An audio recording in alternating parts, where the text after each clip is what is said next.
Unboxing the iPhone Air is quite an experience.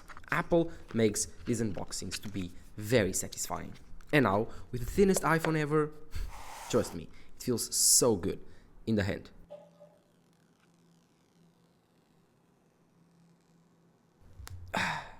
Apple nailed this design. Looks awesome, feels great in the hand, and it's very, very comfortable to hold and very lightweight. I think this will shock most people whenever they grab it for the first time. Let's turn it on and give it a try. I bought the sky blue iPhone Air with 256 GB of storage.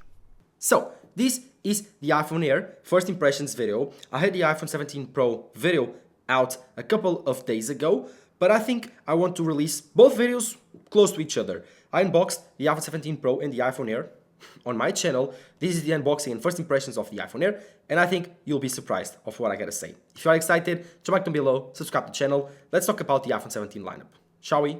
In the other video, I focused on the iPhone 17 Pro a lot, but in today's video, I want to focus on the iPhone Air because I think this is the most interesting device of both. Again, put the iPhone 17 Pro to the side and focus on the iPhone Air. This device is insane. It's life-changing. I think this is the best iPhone that Apple released in the last few years. Why?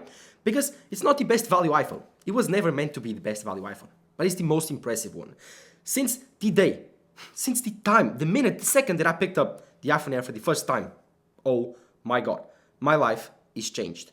Because this is completely different. This is the future of iPhone. It's so thin, so light.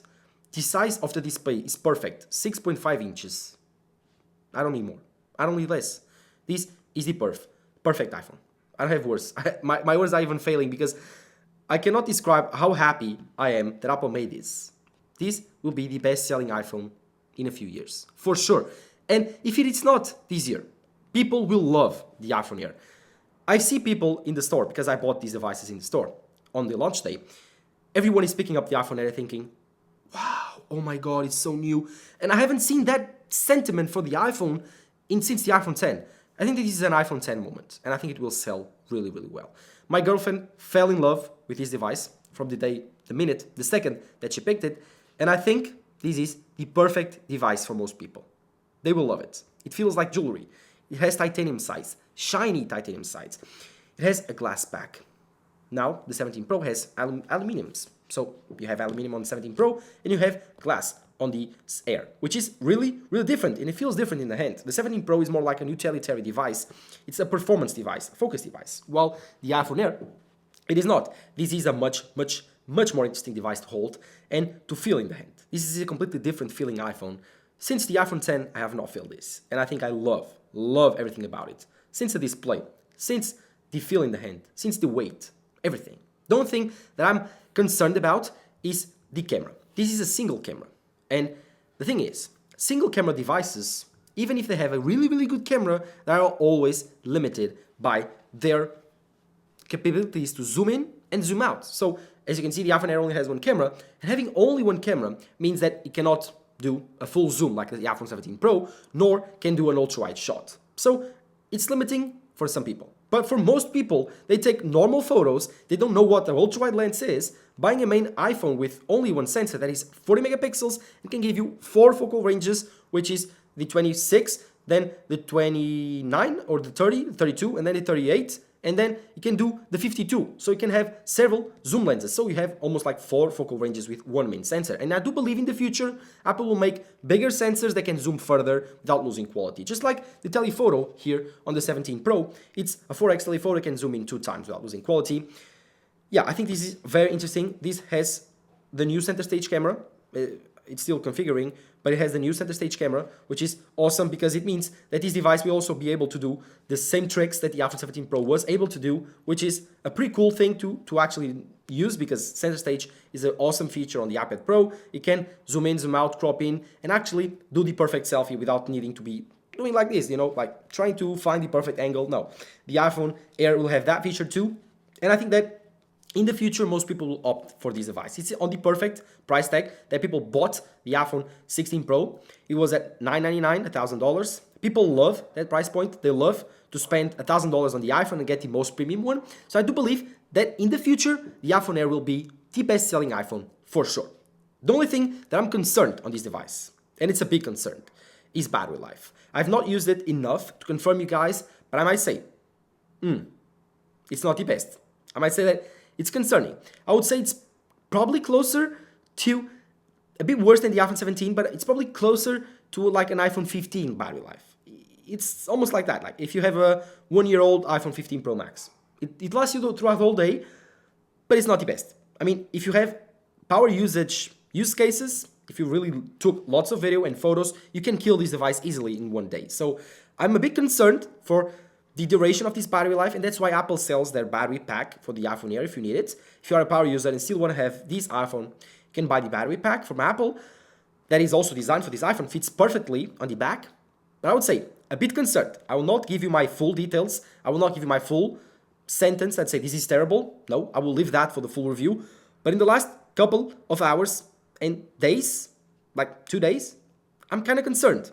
Let's see how the iPhone Air behaves for the next couple of weeks on my review, and we'll have a full review of this device and the iPhone 17 Pro. Some people might debate me that the iPhone Air is not a good value device because it costs $1,000 and it has the worst specs of all the devices. It has the worst battery life, it has the worst camera system, and it has the worst speaker system. So it's actually a very expensive device for what it has. But I might say that that's wrong, because I think that the iPhone Air's purpose is not to be the best value device. It's not to be the best performing device.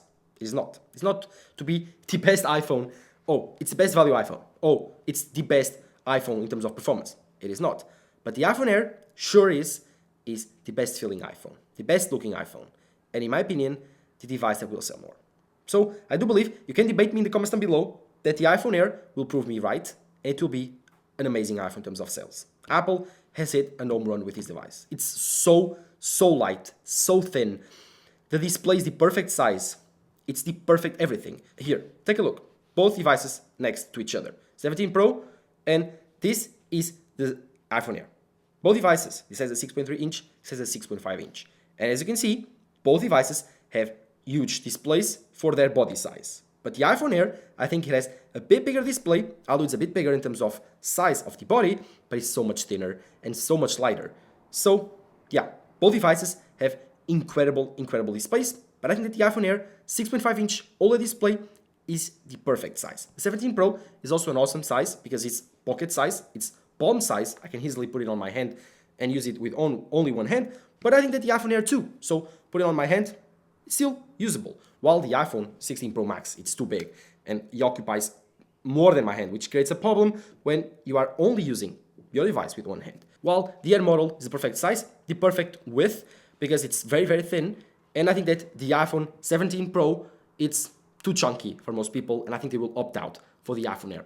But let me know in the comments below what you think. Which device would you buy? The iPhone Air? The iPhone 17 Pro? The difference between these two devices is only $100. That's why most people are complaining. But I think, still, with that, most people will opt from the iPhone Air. I'm pretty much sure. But let me know in the comments below what you think. So, these were my first thoughts on the iPhone Air. I think it will be the best-selling iPhone. I love this light blue color. I love the shiny titanium. The only thing that also concerned me, it was the speaker system. It only has one speaker system. It's not stereo speakers. So it has speakers only here, like here. You don't have speakers right there, which concerns me a bit. And more things.